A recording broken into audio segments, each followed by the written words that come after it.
Et bonjour à tous, je suis Michael Vallée, bienvenue sur l'âme des prénoms. Aujourd'hui, nous allons bénéficier d'une nouvelle protection, un nouveau saint est aujourd'hui ici avec nous à nos côtés, hein. J'ai nommé Saint Paterne et nous sommes aujourd'hui le 15 avril. Et donc, Paterne, ça, c'est un prénom qui fait partie maintenant des prénoms rares, hein. Ça devient de plus en plus rare de porter ce prénom, mais il y a encore certaines personnes, hein, qui le sont, et enfin qui portent ce prénom. Et donc, eh bien, que justement hein, va porter en termes de signification eh bien, ce prénom à partir des jeux de sonorité. Eh bien, c'est pas très compliqué. Hier, nous avons parlé du prénom Maxime qui portait la sonorité ma de maman. Eh bien, aujourd'hui, hein, vu que les énergies sont cycliques, donc forcément, on va avoir des gros points communs à travers différents prénoms qui peuvent se suivre. Et donc, aujourd'hui, Paterne commence par pas. Et donc, pas besoin que ça commence réellement hein, par la sonorité, hein. Là, c'est le fait que le prénom porte la sonorité, que ce soit en début, milieu ou fin, peu importe. L'important, c'est que la sonorité soit présente. Et là, eh bien, ça nous relie automatiquement à la lignée des papas, à la lignée paternelle, hein, puisque paterne, justement, voilà, on est sur le paternel.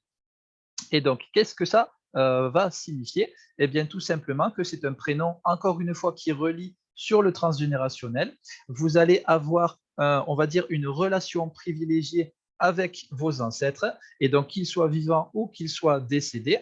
Et ce qu'on ne sait pas, hein, puisque maintenant c'est vrai que eh bien, on a des rapports, on va dire, un petit peu bizarroïdes avec ce côté ancêtre, mais ce qu'il faut savoir, c'est que tous nos ancêtres hein, qui ont été présents dans notre arbre généalogique, eh bien, sont aussi là pour nous aider dans notre vie en tant simplement que guide des êtres de lumière à part entière.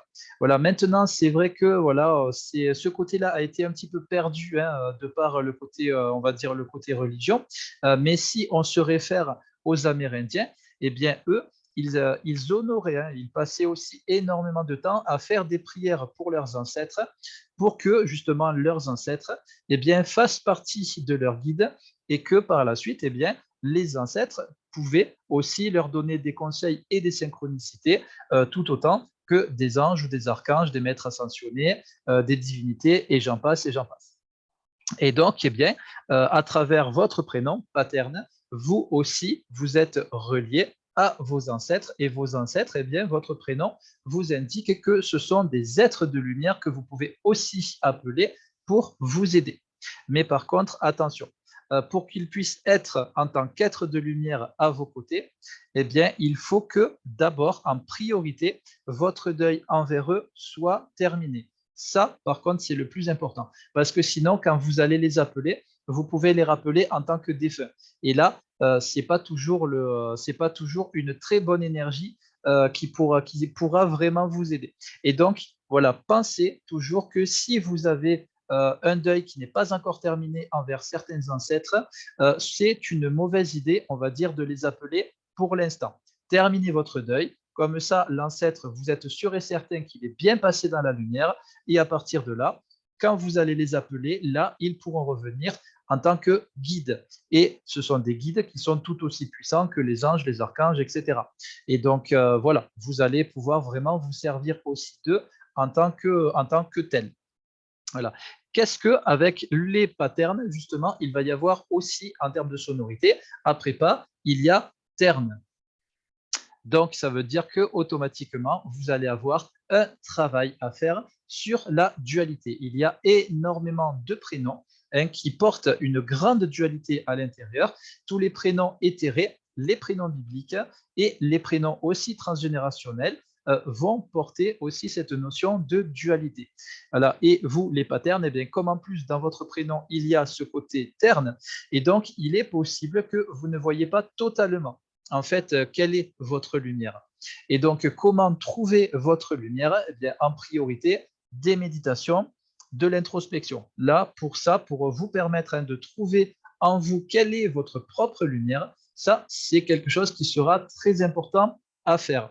Parce que quand on y réfléchit, votre prénom, en fait, ne s'appelle pas Terne, il s'appelle pas Terne. Ça veut dire qu'au final, votre énergie n'est pas sombre. Votre énergie est lumineuse parce qu'on vous dit que vous n'êtes pas terne, forcément. Et servez-vous des jeux de sonorité et vous allez voir que eh bien, vous allez vous amuser avec votre prénom. Comme je l'ai dit aussi dans certaines vidéos, un prénom peut aussi servir de mantra parce que dans tous les prénoms, il y a une particule divine. Et dans cette particule divine, eh bien, c'est avec ça qu'on va pouvoir ressortir quelles sont les capacités divines que le prénom va porter. C'est le travail que je fais tous les jours. Hein. Et du coup, eh bien, en regardant quelle est vraiment votre particule divine, vous pouvez vous servir de votre prénom comme de mantra.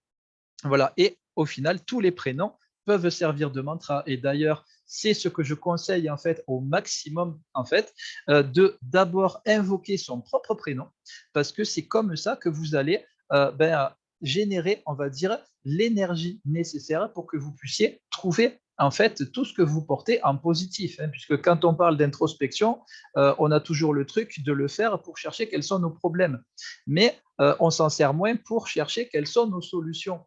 Et forcément, si vous cherchez des problèmes, vous allez en trouver. Par contre, chercher des solutions, voilà, vous allez voir, vous allez en trouver aussi. Et c'est ça le principal, voilà, le travail principal qu'on a par rapport à nos prénoms. Et donc, invoquez votre prénom comme un être de lumière parce que vous êtes des êtres de lumière à part entière. Nous sommes tous des êtres de lumière à part entière.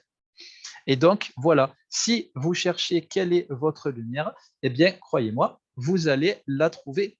Mais par contre, eh bien, par la suite, comment exprimer cette lumière? Eh bien, simplement en étant vous-même là, votre prénom va vous demander aussi, va vous proposer de sortir de cette case entre l'ombre et la lumière, de passer vraiment au-delà de ça pour que vous puissiez, au final, ça c'est aussi votre défi de vie. Donc, il y a beaucoup de prénoms où c'est le défi principal, c'est d'écouter son cœur. Et donc, écoutez votre cœur.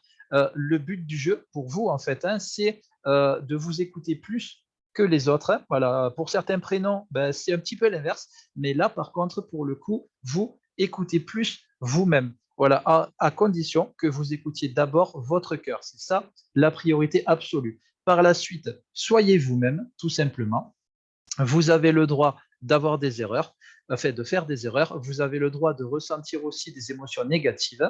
Et justement, c'est comme ça que vous allez en apprendre de plus en plus sur vous-même jusqu'à un moment donné où vous allez atteindre ce qu'on appelle la neutralité émotionnelle. Et donc, vous aurez cette capacité justement de ressentir les émotions, mais de ne plus être débordé par ces émotions. Ça, c'est quelque chose qui va être très, très important pour vous aider dans votre vie à semer des graines uniquement positives.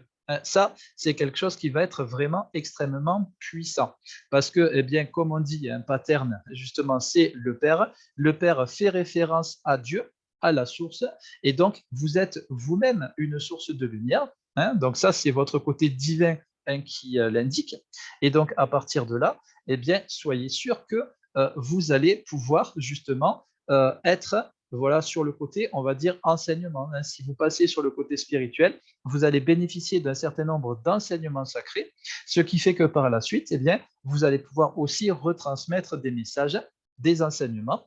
Vous pouvez aussi apprendre, vous aussi c'est pareil, hein, vu que votre prénom fait référence à la source, vous pouvez aussi eh bien, aller vers tous les types de médecine alternative bien, qui vous plairont, tout simplement. Tout ce qui vous intéresse, tout ce qui vous plaît, vous pouvez y aller.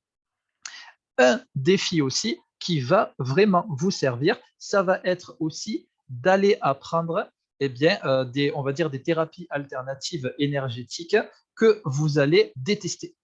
Ah, ça aussi, ça va être un gros défi. Pourquoi aller vers ces médecines-là?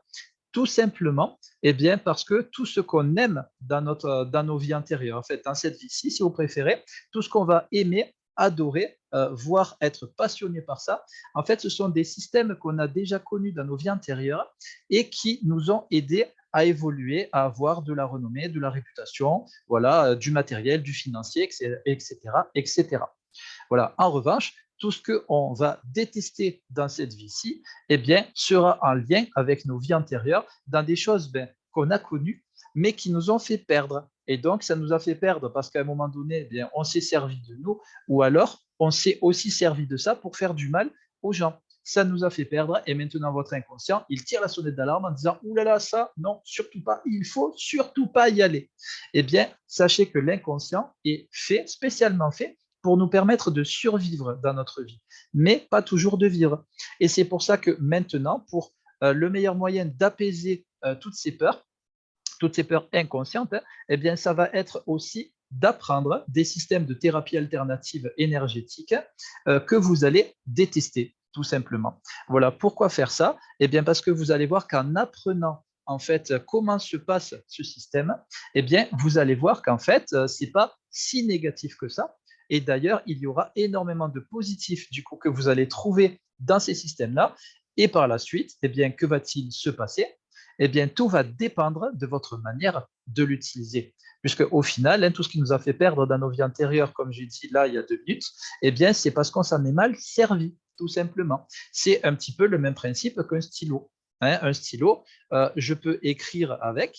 Voilà, je peux écrire du bien comme je peux écrire du mal. Donc, c'est pour ça qu'un stylo, en fait, c'est un outil. Un outil est neutre. Tout dépend de la manière dont on va s'en servir. Je peux aussi m'en servir pour le planter dans quelqu'un, par exemple.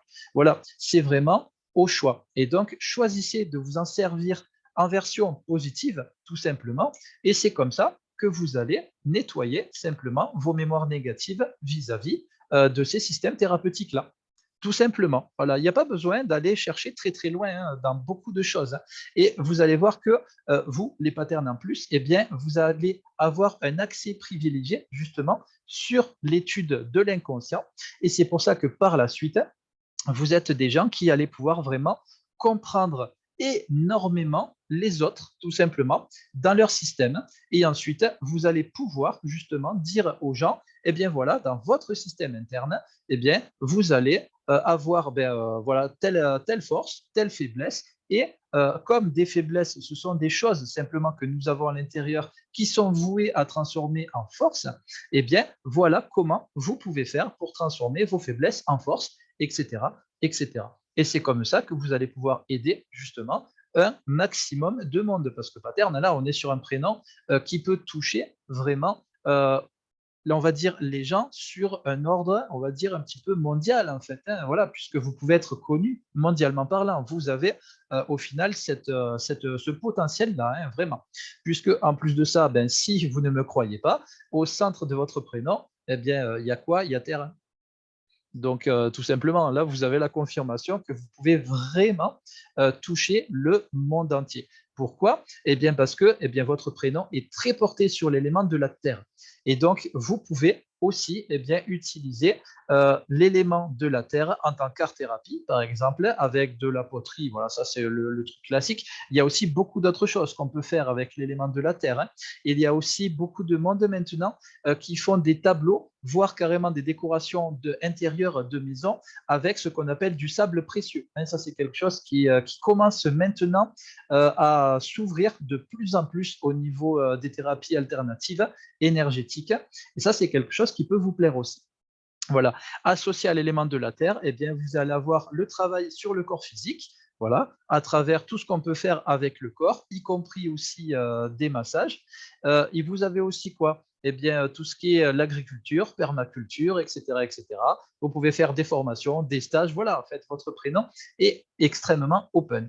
Et par la suite, eh bien, votre prénom va vous donner une grosse responsabilité vis-à-vis de la planète, du coup, parce que quand on porte la Terre dans un prénom, eh bien, vous allez être tout simplement ce qu'on appelle un gardien de la Terre. Et donc, attention, ce terme, gardien de la Terre, maintenant, est extrêmement mystifié. Pourquoi? Eh bien, parce que maintenant, les gens vont l'utiliser pour se décharger de leurs responsabilités, tout simplement, dans ce qu'ils peuvent faire pour respecter la planète.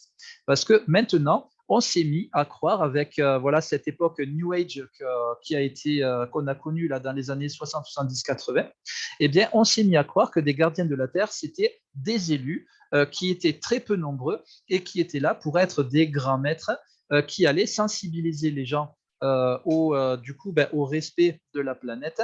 Mais par contre, voilà, beaucoup de monde maintenant, dans les observations que j'ai pu faire dans mon expérience, eh bien, c'est que beaucoup de monde maintenant vont se décharger de leurs responsabilités parce qu'ils ne sont pas gardiens de la Terre eux-mêmes. Alors du coup, je n'ai pas forcément besoin de respecter en totalité la planète, si vous voyez ce que je veux dire. Alors qu'en fait, eh bien, si nous sommes tous des gardiens de la Terre au final, pourquoi? Eh bien, parce que nous sommes des habitants de la Terre. Nous avons eu la permission de Gaïa de venir nous incarner sur cette belle planète. Et donc, à ce titre-là, eh bien, elle, son rôle, c'est de nous fournir tout ce dont on a besoin pour vivre et évoluer.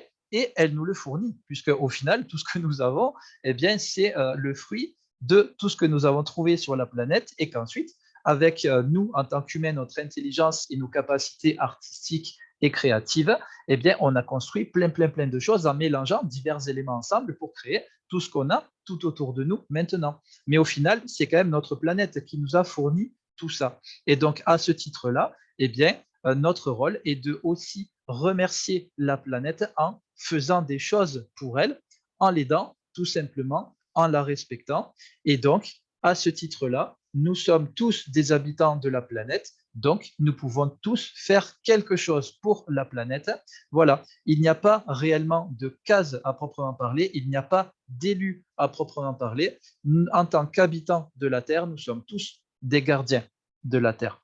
C'est ça notre rôle aussi, en tant qu'humains, tout simplement. Et donc notre rôle est de simplement aider Gaïa à se sentir de mieux en mieux au final, tout simplement d'abord en nous aidant nous-mêmes. Et ensuite, une fois qu'on est bien dans notre propre vie, là, on peut se mettre à aider les autres pour qu'ils soient bien aussi dans leur propre vie et forcément, par extension, la planète pour qu'elle aussi puisse se sentir bien dans sa propre vie. Et voilà, ça y est, cette vidéo est maintenant terminée. Je vous remercie beaucoup de votre fidélité. Si vous voulez approfondir votre prénom, vous pouvez me contacter et je vous aiderai en vous proposant le décryptage de votre prénom et de votre date de naissance. En attendant, je vous dis à demain pour un nouveau prénom. Bye bye à tous.